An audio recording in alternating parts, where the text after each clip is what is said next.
안녕하세요. 행복한 농부 정학진입니다. 매일 화면 속에 지 얼굴만 보여드리는 것 같아서 여러분들께 기분 전환하기 위해서 이렇게 산꼭대기 와서 숲속에 와서 이렇게 여러분들을 만나고 있습니다. 오늘 여러분들과 같이 이야기할 것은요, 욕심은 버리는 것이 아니라 다스리는 것이다 라고 하는 주제로 이야기해 볼까 합니다. 지난 시간에 우리는 붙잡으면 보존되고 놓으면 잃는다 라고 하는 말씀을 드렸습니다. 이 이야기는 누가 한 말이라고 했죠? 네, 공자님께서 하신 말씀이라고 했죠. 처음 소개한 공자님의 말씀을 그냥 지나칠 수 없어 한 말씀 더 드리고자 합니다. 사람의 마음은 늘 위태롭다고 하죠. 그리고 도의 마음은 잘 드러나지 않는다라고 합니다. 마음은 오로지 정밀하게 살피고 한결같이 지켜야 그 중심을 잃지 않는다는 거죠. 이것이 마음 공부의 근원이라고 합니다. 여기서 사람의 마음은 무엇인가?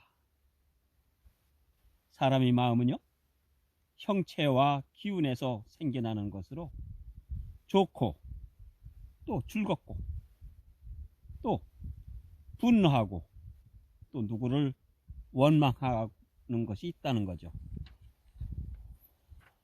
사람의 마음은 말이죠, 욕망에 따라서 수시로 변하기 때문에 위태롭다라고 하는 말입니다. 따라서 잠시라도 방심하면은 사람의 마음은 욕망과 욕심에 이끌려서 편향되고 마는 거죠. 이를테면 요즘 강동구 공무원 공금 횡령 사건 아시죠?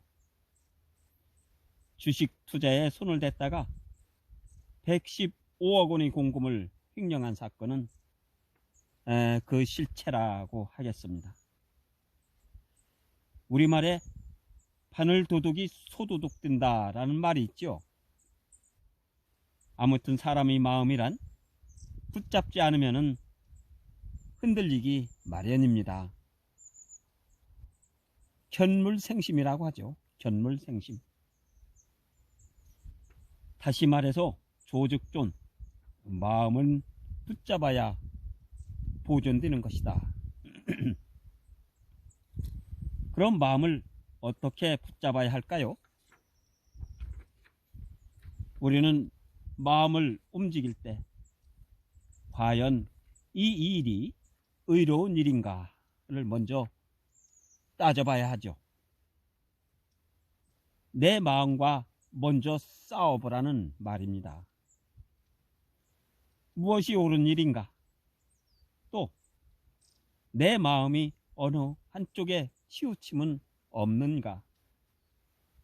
정말 이 일은 국민을 위한 바른 일인가를 생각하고, 특히 공직자라면 말이죠, 이 일이 공익을 위한 일인가 아니면 나를 위한 일인가를 한 번 더 생각했다면 아마 이와 같은 일이 일어나지 않았을 겁니다.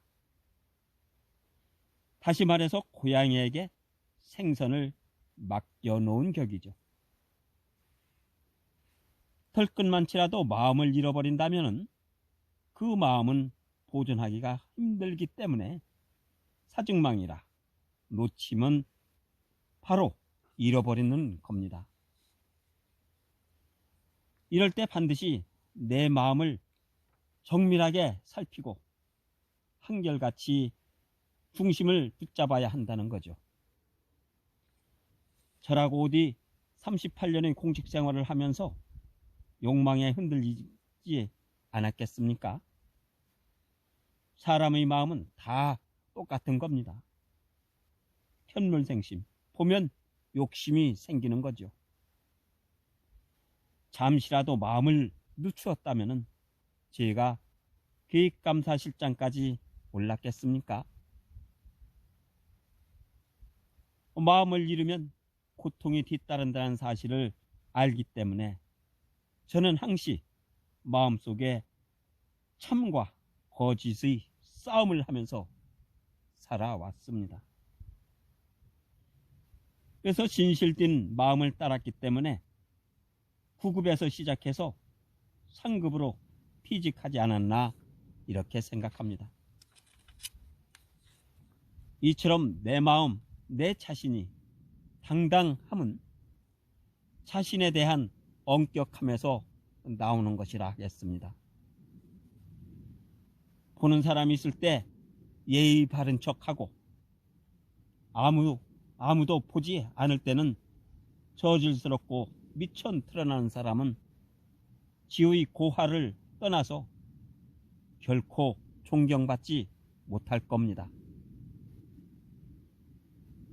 감추는 것보다 더 잘 보이는 것이 없고 작은 것보다 잘 드러나는 것이 없다는 사실은 우리는 길거리에서 담배꽁초 하나만 봐도 알지 않습니까?